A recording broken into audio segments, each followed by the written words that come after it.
మహాగణాధిపతయే నమః. సదాశివసమారంభాం శంకరాచార్య మధ్యమాం అస్మదాచార్య పర్యంతం వందే గురు పరంపరాం. శ్రీమాత్రే నమః. వైబ్రెంట్ భక్తి ప్రేక్షకులకి స్వాగతం.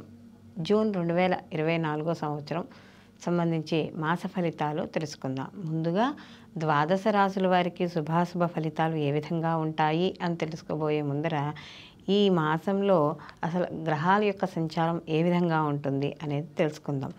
ఈ మాసం మనకి రవి జూన్ 15వ తేదీన మిథునంలోకి ప్రవేశించడం అనేది జరుగుతోంది. అలాగే కుజుడు జూన్ 1వ తారీఖు మేషరాశిలోకి పగలు 3:37 ప్రవేశిస్తాడు. అలాగే బుధుడు కూడా జూన్ 14వ తారీఖున మిథున రాశిలోకి ప్రవేశించడం అనేది జరుగుతుంది. అలాగే గురువు మనకి ఈ మాసం అంతా కూడా వృషభ రాశిలో సంచారం చేయడం, అలాగే శని భగవానుడు కూడా మనకి కుంభరాశిలో సంచారం చేయడం, మనకి ఈ మాసాంతం తర్వాత అయిన శని భగవానుడు వక్రగతిని పట్టడం అనేది జరుగుతుంది. అలాగే శుక్రుడు కూడా ఈ మాసంలో అంటే జూన్ 12వ తారీఖున ఈయన కూడా మిథునంలోకి ప్రవేశించడం అనేది జరుగుతుంది. అలాగే రాహువు వచ్చి మీనంలోను, కేతువు వచ్చి కన్యలోను సంచారం. చంద్రుడు ఈ మాసమంతా కూడా ఉత్తరాభాద్ర నక్షత్రం నుండి మొదలుకొని మళ్ళీ మాసాంతానికి రేవతి నక్షత్రం వరకు ఈయన సంచారం చేయడం అనేది జరుగుతుంది. కాబట్టి ఈ నవగ్రహ సంచారాలను అనుసరించి ద్వాదశ రాశుల వారికి ఏ విధంగా ఉంది, వాళ్ళు ఎటువంటి పరిహారాలు చేసుకుంటే వాళ్ళకి అనుకూలంగా ఉంటుంది అనే విషయాన్ని తెలుసుకుందాం. తులారాశిలోకి చిత్త 3-4 పాదాలు, స్వాతి 1-2-3 4 పాదాలు, విశాఖ 1-2-3 పాదాలు మనకి తులారాశిలోకి వస్తాయి. తులారాశికి రాశ్యాధిపతి వచ్చి శుక్రుడు. వీరికి జూన్ మాసంలో కానీ చూసుకుంటే తులారాశి వాళ్ళకి ముఖ్యంగా వీళ్ళకి కాస్త ఈ మాసం అంతా కూడా వీళ్ళకి కొద్దిగా సామాన్యంగా కనపడడం అనేది జరుగుతుంది. ఎందుకంటే వీళ్ళకి కాస్త గురుబలం లేకపోవడం కూడా కొంత వీళ్ళకి తోడవుతుంది. అలాగే కొంత జీవితంలో ఏదైతే వీళ్ళు ఏదైనా ఒక పనిని చేపట్టాలి, ఆ పని ద్వారా ముందుకు వెళ్ళాలని అనుకుంటున్నారో అవన్నీ కూడా నెమ్మదిగా ముందుకు వెళ్ళడం అనేది జరుగుతుంది. అంటే గతంతో పోల్చే దానికన్నా ఇప్పుడు కొద్దిగా నెమ్మదిగా ఆ పనులు ముందుకు వెళ్ళడం అనేది జరుగుతుంది. అయితే ఒక్కోసారి వీళ్ళకి కొంత అంటే ఈ తులారాశి వాళ్ళకి కానీ చూసుకున్నప్పుడు వీళ్ళకి ఈ ఏదైతే గతంతో పోలిస్తే కొన్ని పనులు ఆలస్యం అవుతున్నా ఆటంకాలు తగ్గడం అనేది జరుగుతుంది. అంటే నెమ్మదిగా వెళ్తాయే తప్ప మొత్తానికి పనులు పూర్తి చేసుకోవడం అనేది మాత్రం ఉంటుంది. అలాగే ఎవరైతే విద్యార్థులు ఉన్నారో వాళ్ళందరికీ కూడా అనుకూలంగా ఉంటుంది.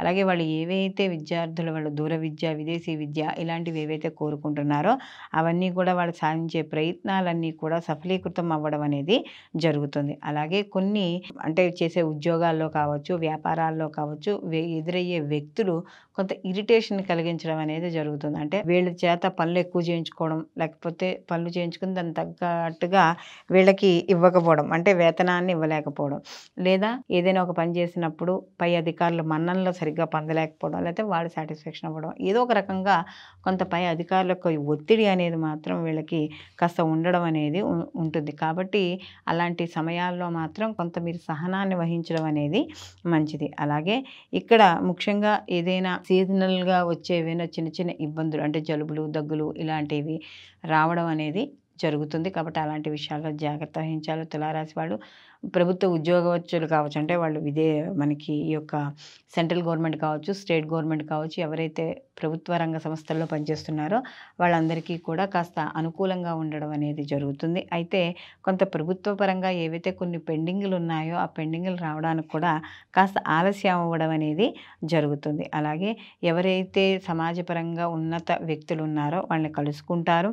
అయితే వాళ్ళకి సంబంధించిన వ్యవహారాల్లో కానీ విషయాల్లో కానీ మీరు సహాయ సహకారాలు చేయడం ద్వారా మీకు కాస్త కొంత మీరు ఏదైనా ముందుకు వెళ్ళాలి, పని చేయాలనుకున్నప్పుడు వాళ్ళు మీకు ఉపయోగపడడం అనేది ఖచ్చితంగా ఇక్కడ మనకి జరుగుతుంది. అలాగే హాస్పిటలైజేషన్ అవ్వడం, లేదా హాస్పిటలైజేషన్ వాళ్ళు ఎవరినైనా దగ్గర బంధువులను వెళ్ళి కలుసుకొని రావడం, మొత్తం మీద వైద్యుడిని కలిసి రావడం అనేది మాత్రం ఈ మాసంలో జరుగుతుంది. కాబట్టి ఆరోగ్య విషయాల్లో కూడా ఈ యొక్క తులారాశి వాళ్ళు కాస్త జాగ్రత్త వహించుకుంటూ ఉండాలి. అలాగే సంతానపరంగా కూడా వీళ్ళకి కొంతవరకు అనుకూలంగా ఉంటుంది. అంటే మధ్య మధ్యలో సంతానపరంగా కొంత ఒడిదుడుకులు ఏర్పడతాయి, లేకపోతే వాళ్ళ మాట వినకపోవడం, వాళ్ళ వృత్తి, ఉద్యోగ, వ్యాపారాల్లో కొంత మీకు అసంతృప్తిని కలిగించడం ఇలాంటివన్నీ కూడా వీళ్ళకి తులారాశి వాళ్ళకి కనబడుతూ ఉంటాయి. ఆర్థికపరమైన విషయాల్లో కూడా కొంత సాధారణంగా ఉన్న వీళ్ళకి అవసరానికి మాత్రం డబ్బులు ఆదుకోవడం అనేది జరుగుతుంది. రాజకీయ రంగాల్లో ఉన్న వాళ్ళకి సామాన్యమైన ఫలితాలు గోచరిస్తున్నాయి.